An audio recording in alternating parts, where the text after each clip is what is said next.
and welcome to this episode of the Good Citizen Podcast. Looking forward to a great discussion today on following Jesus in a politically divided world. And some might ask, is that even possible? But that is the title of a great book written by John Whittaker and Daniel McCoy. I think I got the authors in the right order there, guys. But Daniel and John, thank you for joining me today for this discussion. How are you? Good. Very good. Thanks for having us on. So Daniel McCoy has a PhD in theology. He's an editorial director at renew.org, professor at Ozark Christian College, and recently wrote, as co-author, a book entitled Following Jesus in a Politically Divided World. And so looking forward to getting his input. And then John Whittaker has spent 30 years as a pastor, Bible college professor, helped thousands of people follow Jesus by learning to hear what the Bible actually says. Also a contributor at renew.org, and is almost finished with a listener's commentary where you can listen in for free on a commentary of the New Testament. Also has a D-Min from Gordon Conwell. And so both of you, if you would just jump in, if maybe there's something I might have missed, or if you want to double click a little bit on what renew.org does, just so listeners have a bit of context. And as you do that, for the listeners, the big idea I wanted to get into today, as the podcast is focused on practical application for Christian citizenship, how do we follow Jesus well in this role? We've talked about a number of intense things: artificial intelligence, engaging Gen Z, Gen Alpha, all that's happened this spring in parental rights.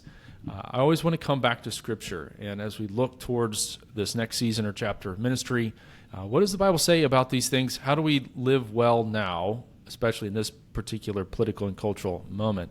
But John, maybe let's jump in with you first. Anything about your background you think would be helpful for the listeners to know? Yeah, I'm more of the Bible guy. Daniel's more of the history and philosophy guy. So I always describe myself as sort of a one-trick pony. I teach the Bible however I can, wherever I can, and so that's really my contribution to this particular book. I was the theology and Bible guy in this particular book. So that's sort of my claim to fame, my expertise, hence the reason for the listener's commentary. Let's just teach the Scriptures, help people understand them in their original context. So, awesome. Well, John, while we're over on your side of things, any recent success story or just some way that God might be blessing in your work? Maybe it's the listener's commentary, I'm not sure, but just anything that comes to mind.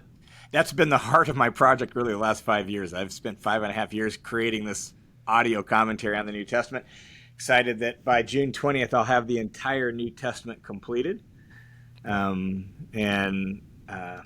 Related to that, I was actually just on Prince Edward Island in Canada talking about some of the same themes from this book. They invited me up to talk about what does it look like to be a good citizen and live according to the kingdom of Jesus in our own neighborhoods and countries, and that kind of grew out of some of my work with Renew and the listener's commentary and all that. So that was a great experience. Well, I love that, and you actually made it back. Like the Canadians didn't keep you there. Okay. The Canadians said, we actually still love Americans. We're just not so sure about your president right now. Okay. Well, I can imagine there might be a little bit of tension there, but and that's an amazing part of what is you focus on Scriptures. Like these principles, we're talking about American Christian citizenship, but every Christian across continents and ages has had to do the same. And so we're not the first, and it also certainly applies outside of our borders. So I love that aspect of what you're doing. Over to you, Daniel. Anything that maybe I missed in your intro, and then any kind of recent success stories, how God's moving? Yeah, well, it's good to be here. I will say I'm a huge fan of John's listener's Bible commentary. I just listened to an episode this morning. I try to listen to an episode every morning. It's super good, super helpful. But yeah, editorial director for renew.org, and what renew.org does is a lot of ways we could describe it, but it's like you have two tables over here. You have the people sitting at the theology table, and they're talking theology stuff. And then over here you have a table. These are the disciple-making people, about the disciple-making relationships. And what renew.org does is it kind of brings the tables together and creates resources, whether that's articles or videos or podcast episodes or books, resources that are theology based in good theology, but they're for disciple-making relationships. And so that's my full-time job Renew as being the editorial director. And a recent success we had was we had a gathering there in Indianapolis, actually, our national gathering, and it was just wonderful to see on stage these disciple makers with their disciples. And we had kind of a tag team thing where this person was discipled by this person, so telling the stories of what that was like, and just giving pictures of passing along good, solid theology, passing along a love for Jesus to the next generation. So that was a big win. That was a lot of fun. It's an amazing example too. I know many pastors are thinking less about, all right, how many people are sitting in a room at 10 a.m. on Sunday morning, though that is still a big metric for churches, and more about who is taking their next step in following Jesus. How do we measure that? How do we inspire that? And so we'll definitely link to renew.org in the show notes and encourage listeners to check that out. Well, on to the book, and how you frame this is exactly how we frame it. And generally my tagline, or one of the first things I'll say in a sermon on Christian citizenship, is as Christians, we're called to follow Jesus in every area of our lives, including in our role as a citizen. And that brings kind of a billion-dollar question, and I joke that's a $1 million question adjusted for inflation. Like, how in the world do we do that now? And you both wrote the book on how to do that, so it's great to have you on. You can answer all our questions today. Well, I wanted to start, with you, John, about what led you, if you're talking about all the different areas of citizenship or all the areas of discipleship, what led you to write a book on the specific area of citizenship? Yeah. I never imagined my first full-length book would be on this topic, to be honest. So I've got, free ebooks and short ebooks I've written, but a full-length book. So it's not something that I thought would be the thing I wrote on initially. But obviously our current political moment in the States over the last 4 or 5 years has been so tension-filled, so hostile. Christians turning on Christians, a lot of different ideas, a lot of the attacks, not only from non-Christians towards Christians, but Christians against Christians on social media. We just handled 2020 and even 2024 election just so poorly. And I think that's why Daniel actually pitched the idea of the book to me. And I think I was willing to jump in on this topic because I just felt like we're dragging the name of Jesus through the mud in the way we're handling our elections and our citizenship and all that's going on in our country. And if I can in any way contribute to helping us do better, then I want to do that. So that was sort of my rationale behind that. And as I said, I'm sort of the Bible theology guy, and I think that's why Daniel wanted me. Could you write this with me and contribute your expertise, and he'll contribute his? And so that was sort of the motivation behind it. Well, I'm grateful you jumped in, and certainly having walked through 2020, assisting churches across the country in navigating COVID regulations, and then of course you had George Floyd that summer in 2020, and then the election, and then the spin up to the 2024. There certainly is no, all right, here is the faithful, orthodox Christian approach to the public square. You get this person doing it that way, that person doing this way, and the church has never been politically unified in the United States, but we certainly don't see like a consistent Christian witness. And so I'm so grateful that you've jumped in. I have certainly seen, and one of the reasons I started this ministry, a sparse landscape when it comes to discipleship materials, faithful biblical exposition, sound disciple making in the area of citizenship. And that's why when I saw your book, I want to talk to these individuals. Well, Daniel, why don't we throw it over to you? You mentioned the need to be disciples first. So we're certainly citizens, we have that role. But what does that look like practically in public life? And your book has a list of more than 20 questions, and it was so hard preparing for this because I wanted to go through all of them. So we're having to pick a few of them, but this was a central theme. So what does that look like practically in public life? That's a good question. It's a big question, and I'll take a shot at giving kind of a sliver of an answer of what it looks like to be a disciple first in a politically, a landscape of political hostility. I think that first and foremost, we need to be able to give each other grace to ask the tough questions.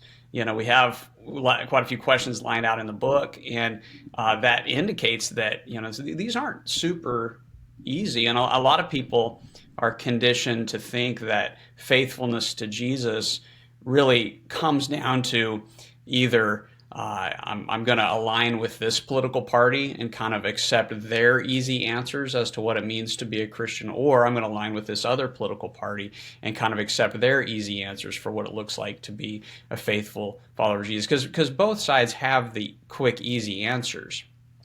I think being a disciple first is being able to say, I'm not a sheep for anybody else except for one shepherd. And I need to be able to dig in deep to what he has to say, and I need to let other people do that as well. And rather than just equating biblical faithfulness with kind of the easy answers that are offered to us from one side or the other, and saying, yeah, this is what it really means to be a follower of Jesus. Digging deep, looking at what does Jesus actually talk about? What does he care about? What does he value? And then trying to walk that out as best as we can.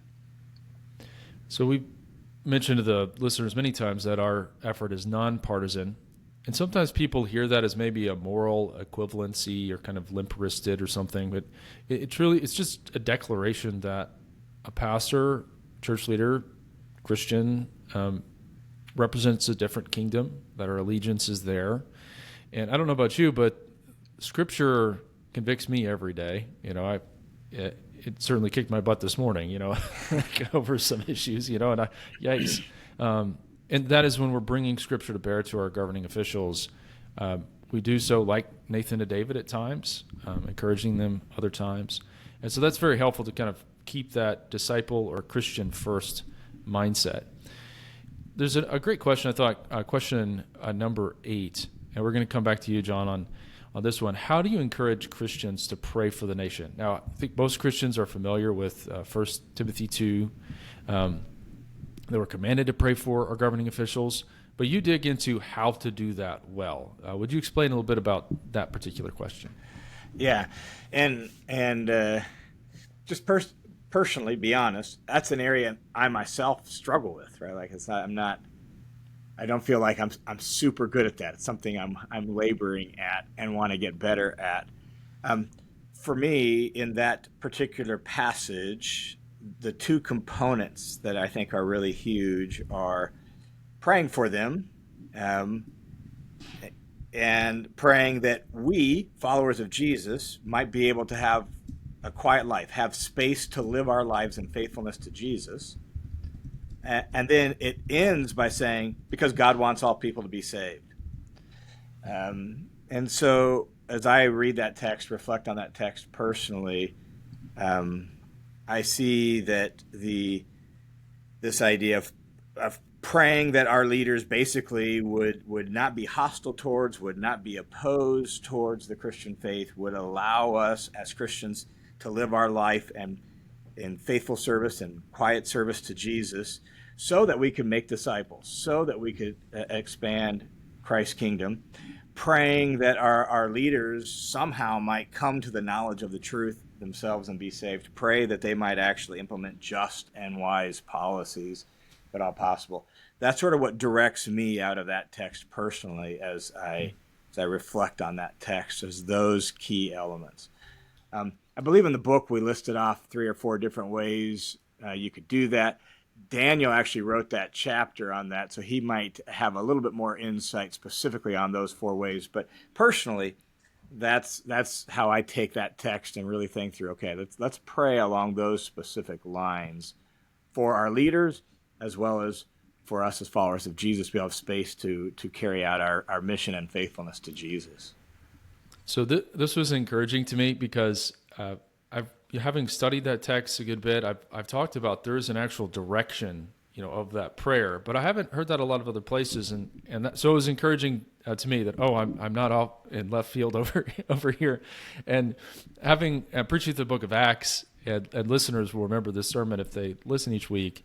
But one of the pictures of this that really struck me in the book of Acts is when Paul is there. He they accuse him of bringing a Gentile into the temple. They're about to rip him apart. Romans come in, grab him, and then they're going to take him into the fortress, and he politely asks for an opportunity to say something, turns around, and here are these pagan Roman guards keeping the peace while he preaches the gospel to this crowd.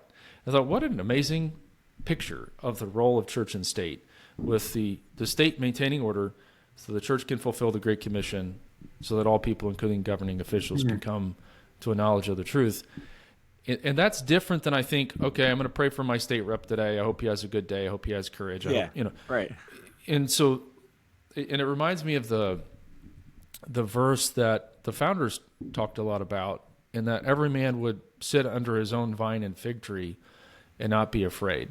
And, so we pray for that peace so that we can fulfill the Great Commission. So I love that piece of it. It was just confirmation for me that maybe I'm on the right track when I'm talking about that verse. Yeah. Daniel, over to you. Is there any other just practical thoughts on praying well?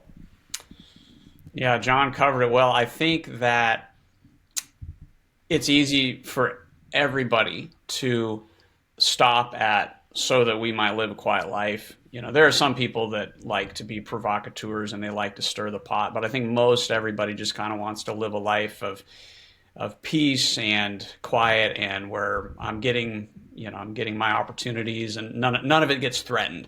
And I think that we just have to, as disciples of Jesus, recognize that it is a peacefulness for a purpose of spreading the gospel. And that's where I think it gets, I think that might be a major step out of where we Christians tend to typically naturally just kind of live.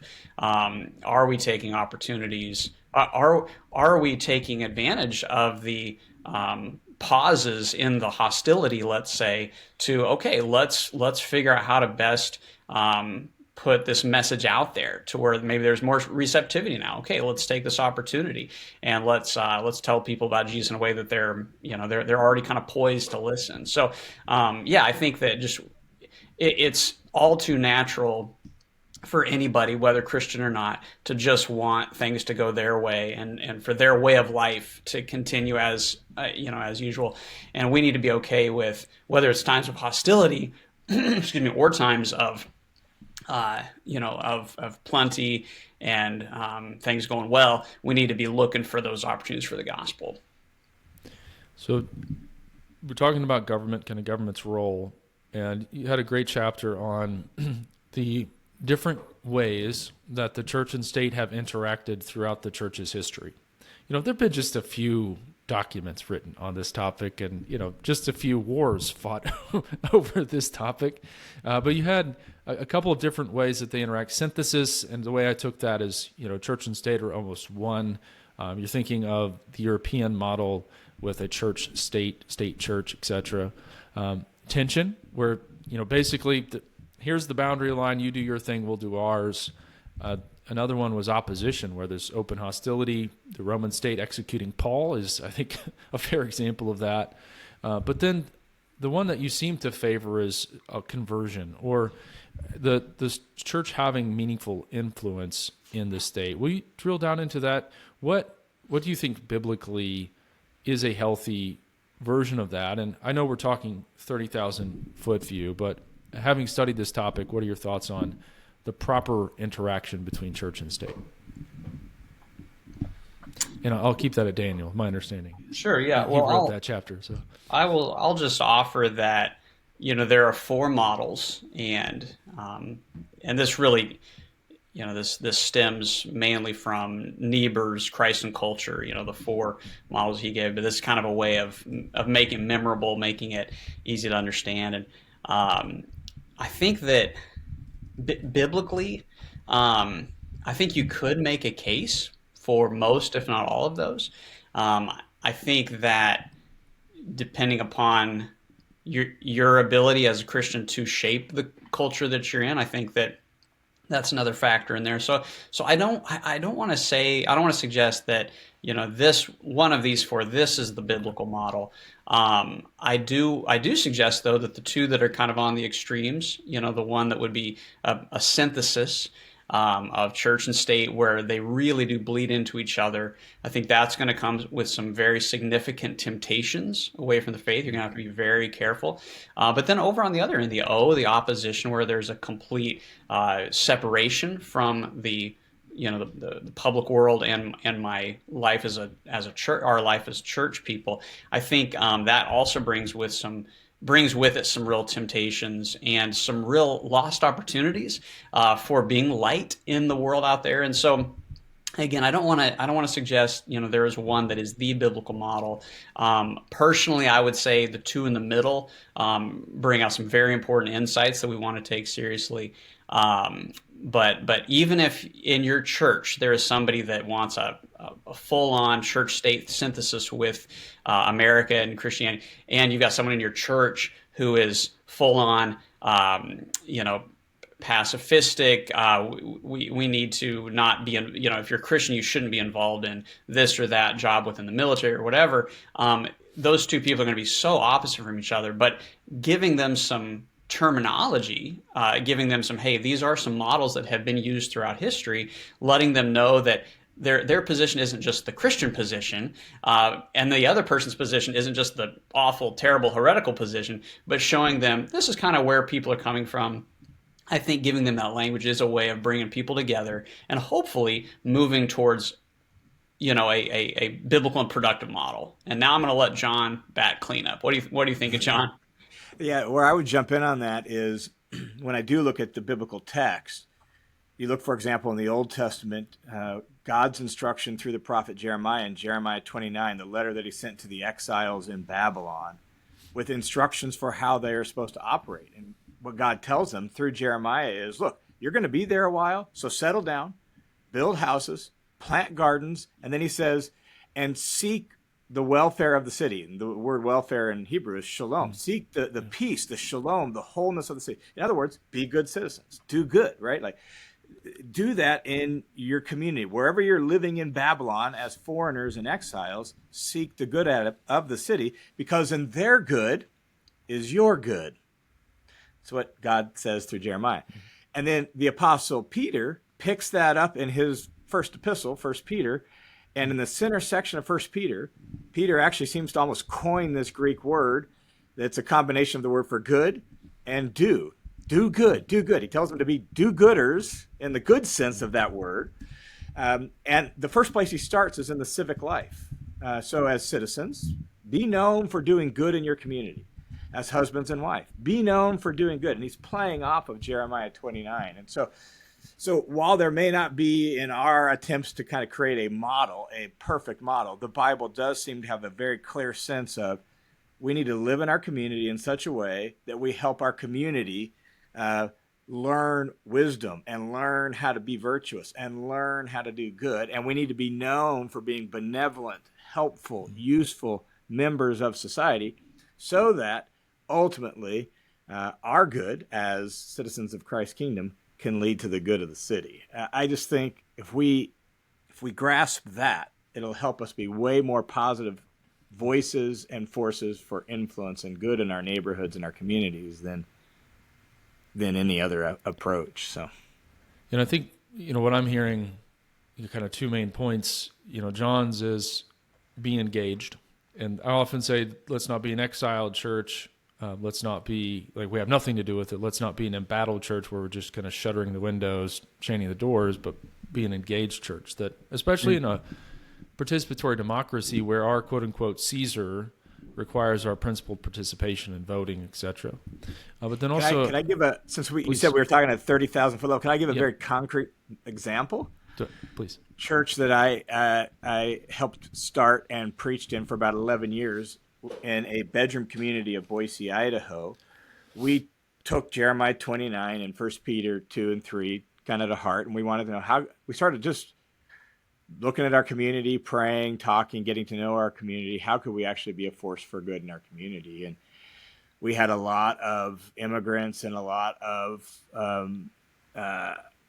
single moms because we were near the prison. And so a lot of more poverty-stricken families. So we started working with the school district to provide every year at the beginning of the year, school supplies for the schools, just free school supplies drive. We'd get the school supplies list, pass those out. We started working with the schools for, we created basically a free Christmas shopping experience for the parents in a Title I school, a poor school in our area. And we just started doing whatever we could. We met with the mayor. What would be helpful? Oh, well, the Indian Creek goes low and there's lots of trash in the creek from people floating the creek in the summer. So could you guys walk the creek, clean up the trash? That was something that he wanted us to do. So we started doing some of these things as a church. Those opportunities of just serving the community led to the community basically like letting us use the park for free for a VBS in the city park because you do so much good in town. We're not going to charge you for that. When the mayor's marriage fell apart, he wasn't a member of a church. All of a sudden he was in the church office weeping and pouring out his life story because we were the church that was engaged and involved and seemed to care about the community. So who would he go to when he needed someone to pour his heart out to, right? I just think that's what Peter is suggesting in 1 Peter 2. Just do good, be involved. How can you be a force for good in your community? That'll give you opportunities and a voice for the gospel and for some other ways to impact your community for the kingdom of Jesus. That's a beautiful example. Amazing. And sometimes when you start those efforts, you may get a fairly menial job. I had one amazing church that's working in the foster care space. They clean visitation rooms for 3 years. Like that was it. That's the only thing we trust you to do is clean up after these kids. But then that led to incredible partnership. Yeah. So that's a great example. And Daniel, what I was thinking, kind of the takeaway from what you were saying, is that there always will be a tension here that believers have to be mindful of. The state has its own God-given role, and the church can't just delegate to the state its job of the Great Commission, through forced conversion and there's always going to be some tension there. So I think, engagement and the tension, those are great thoughts. Just one more on this topic. To what extent do you see the church's role as being the conscience of society? I'm thinking of being salt, being light. We're looking at the artificial intelligence revolution. But where does the church's role of conscience come in? So can I answer and John Bat clean up again? I like that. That's good. So a picture of that in the Bible, I think, of the church saying unpopular truth into the world would be Paul, when Paul is one of, I think it's 176 people on board the ship to Rome, and he's no longer Paul the great apostle whom everybody's clamoring to hear. He's just one of 176, and they're getting ready to set sail, and Paul says, let's not do it. It's not going to go well. They do it anyway, and he ends up shipwrecking. And after it shipwrecks, everyone's like, we're done. We're going to die. This is awful. Everybody's super depressed, and Paul says, hey, don't be depressed. We're going to be okay. God's going to rescue us. It's kind of the refusal to go along with what everybody is celebrating, as well as what everybody's just feeling absolutely lost. We have hope.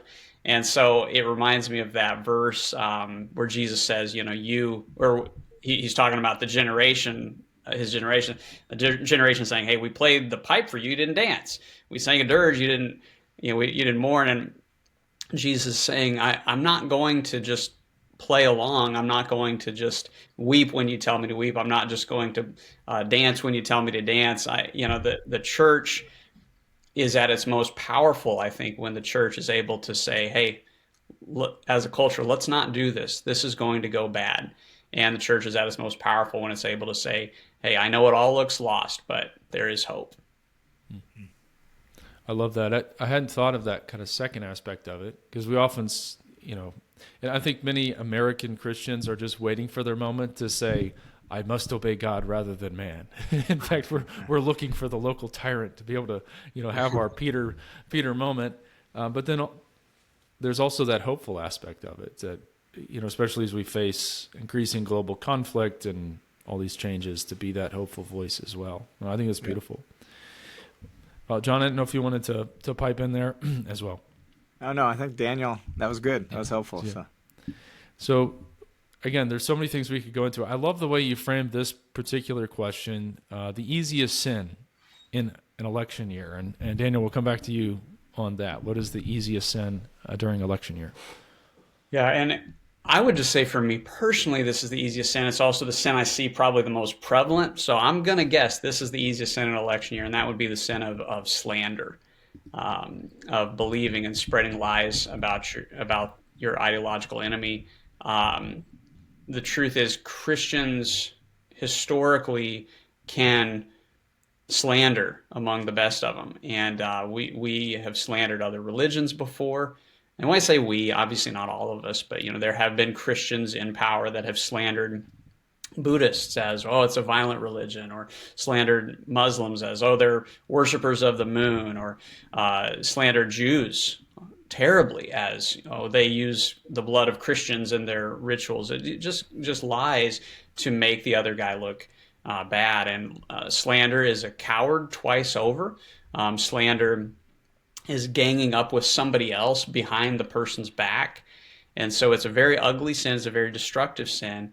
And it's when we just take the bait and we believe the worst and spread the worst news about our enemy. We go ahead and share the memes that portray them in the worst possible light. And I think we need, well, I'll also mention, there's a twin vice that really comes up in election years too, and that would be flattery. That would be making your ideological allies look better than they are.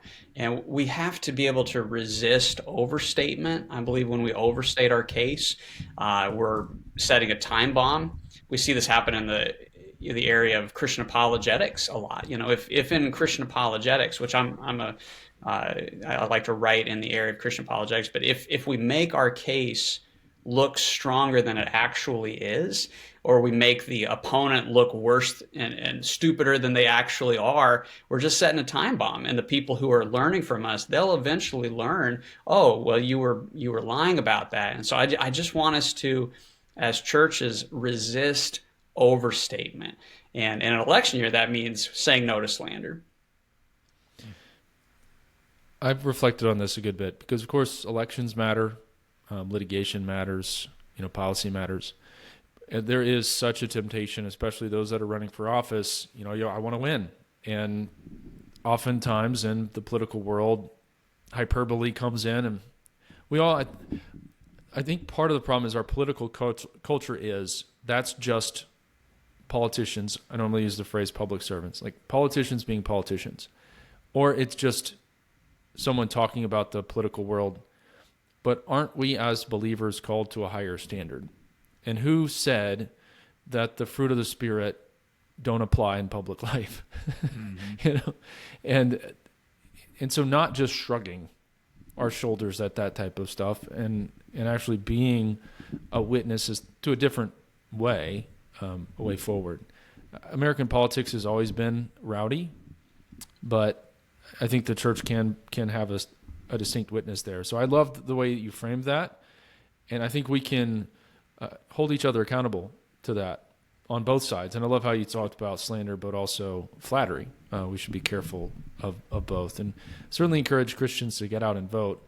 But I thought that was a great reminder, especially since we're not in the heat of a presidential election. Next time, because it is coming, folks. Election, it's always coming. Kind of like Sunday's always coming for pastors. Elections are always coming for citizens. So, John, I want to come back to you. What is better than criticizing the culture? And I love the note or the cite back to Tertullian and his apology. So, what is better than criticizing the culture? Yeah, really, what I think is better than criticizing culture is offering an alternative culture. And I think that's when the church is at its best, that's what we do best. We have within ourselves and as the family of Jesus, as the kingdom of Jesus, we offer a different way of being human, a different way of interacting. We show the world what it looks like. This is God's design for life together. This is God's design for humanity. And Very much so. I think that's what Jesus is getting at in the Sermon on the Mount when he tells us to be a city set on the hill and let our light shine. And you read the rest of the Sermon on the Mount, he begins to describe a different way of life. Right? So you've heard that it was said, and don't commit adultery. But I say to you, anyone who looks at a woman to lust after has already committed adultery with him. You have heard that it was said, do not murder. I say to you, anyone who practices anger and contempt and slander is already guilty of those sorts of things. And what he's saying is there's a different way of being human that leads to a different way of living that actually offers light to a dark world. That's far better, more compelling, more powerful than just pointing out all the ways culture is wrong. You're offering a deeper vision, a more compelling picture of what culture could be if Jesus were actually in charge. And that, I think, is far more compelling and powerful than just pointing out all the things culture is doing wrong. Well, what if we actually worked hard to do some things right and show what a good, righteous, just human society might look like? We're like an alternative, a contrast city within our city, a contrast society within our country. So I love this concept, and it underlies much of what we do, and really the reason I started the podcast. Because now I only wish it were as exciting on social media to talk about creating alternate culture. Critiquing the existing one seems to bring a little bit more attention. That's my only yes. My only criticism. The algorithm favors clickbait and anger and hostility. So if you want to get likes and clicks, then you got to be hostile and angry and dramatic rather than be boring and just providing something positive. But yeah. So that will be my only note of depression for today. All right, my only complaint for today. I've logged one. There we go. No, let's get back to building alternate culture. But it is reality, right? But I think, for Christians, serious Christian citizens, serious disciples, followers of Jesus, thinking more about what am I going to do in my own zip code rather than what am I going to do critiquing my congressman or congresswoman in D.C. And not that doesn't matter, but I'm really trying to encourage folks to kind of invert their attention, less in the attention-grabbing, D.C. news cycle, more in the stuff that you just described, John, and having your mayor sit there and probably not a believer at the time, just crying about a failed marriage. That's where we can have the greatest impact. And having intact families, having a church community that navigates conflict well and creates a kingdom movement in a zip code. Like, man, if all of us do that, I think there's the hope for the republic moving forward. So it just underlines and encourages me and so much that we're trying to do in creating that alternate community, that alternate vision. Daniel, I wanted to come back to you. What role should the church play in helping believers navigate political engagement? And you had a great kind of 3 different ways of describing this. So would you explain how does the church, the local body, help form believers in this role? Yeah, we put together kind of it's not this and it's not this, instead it's this. And the truth is all 3 of these can feel like faithfulness to Jesus. And so we're suggesting that we got to do the hard work and really go to dig in deep to what the scriptures teach. And this 3rd one is really where it's at. That's what we want to suggest. So first, what it is not the answer would be to just disciple people to be militants, to have, for them to feel like they need to have a strong opinion about literally every political issue out there. Some, yes, but we need to be able to help people think through what's essential to the faith. We need to help them think through what's important, and then what's just a matter of personal preference.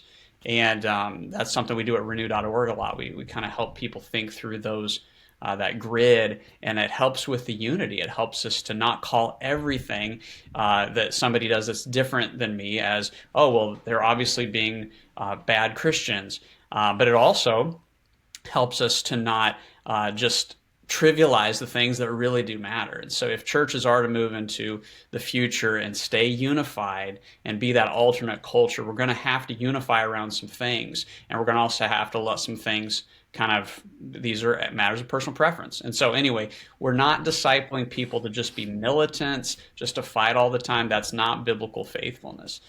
Secondly, we're not discipling people to be mercenaries. And what I mean by that would be, soldiers from one country that sign on to fight on behalf of another country. And mercenaries, how would that apply to the American church and the other political parties? I think it's very easy to become kind of a mercenary, a bit of a useful idiot even for this or that party. And we need to be able to say, no, I have one kingdom, and it will affect how I live and how I engage. And that's also not a false sense of, there's moral equivalency between whatever positions. No, some positions, political positions, are more right than others. But we're not discipling people just to be mercenaries for one or the other political party.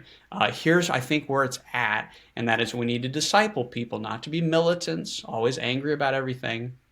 We're not to disciple people to be mercenaries to where they're just conduits of a political platform. We want to disciple people to be missionaries.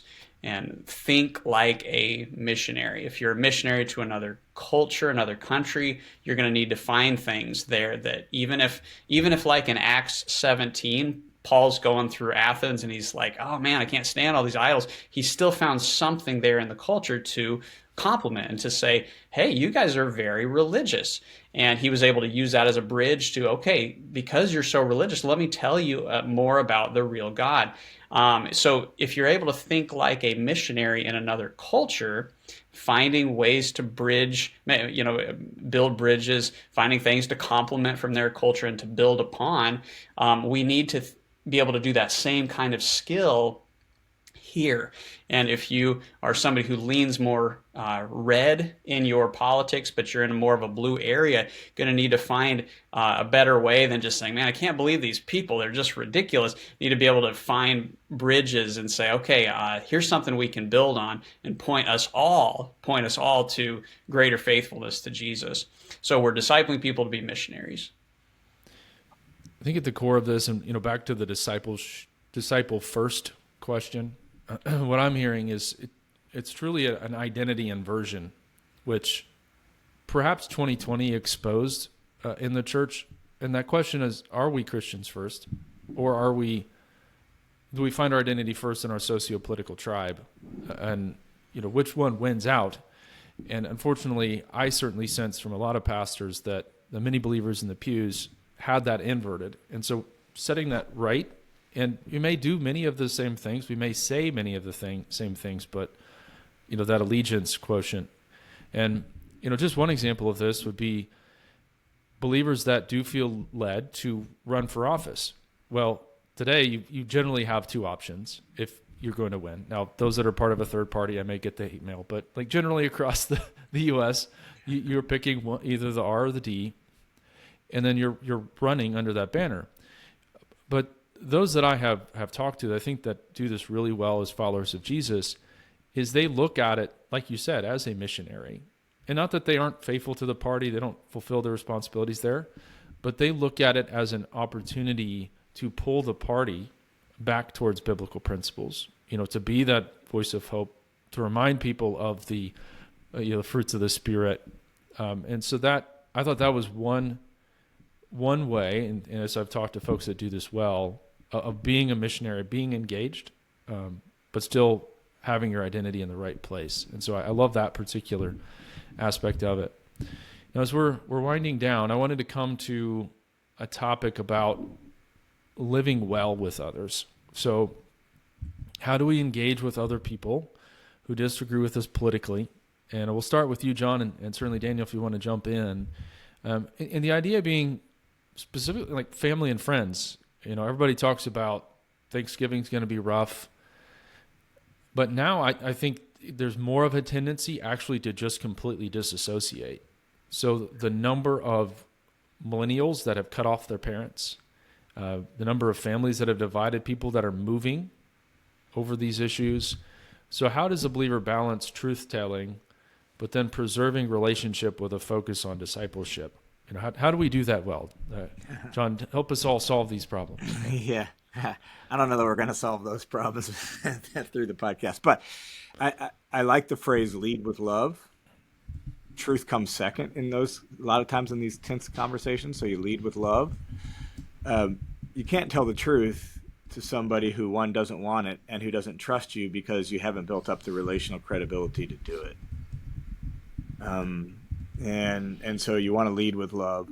There are people who it's just not going to do any good to have the conversation with because they don't want to have the conversation. All they're going to do is get angry and they want to argue. And Paul tells Timothy, the Lord's bondservant must not be quarrelsome, right?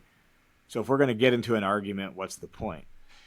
Not only that, I think a person's walk with Jesus is way more important than their political things and their political ideas because their walk with Jesus will ultimately shape that. So if they're not walking with Jesus and they don't know Jesus, then let's emphasize that and focus that rather than argue about our political convictions. My daughter-in-law has a friend that she's known since she was in elementary school who was like the last person that she would have ever thought would have become a follower of Jesus. She was as she was as progressive and liberal and far left as you could possibly imagine. Somehow, in the grace of God, she became a follower of Jesus, and guess what? Some of her political convictions began to shift back the other direction as she began to read the scriptures and think about Jesus. Her thinking about what's good for the country and what's good politically and what's good for society began to change. So personally, I would rather have conversations about people's discipleship to Jesus than their politics. Now, if they're a follower of Jesus and we have some differences of opinions, then let's approach them under the banner of our discipleship to Jesus. And can we just have a cordial conversation? For me, that means listening more than telling. I ask lots of questions. You ask lots of questions, people do a lot of self-diagnosing and self-reflection if we're able to have a good conversation. Yeah.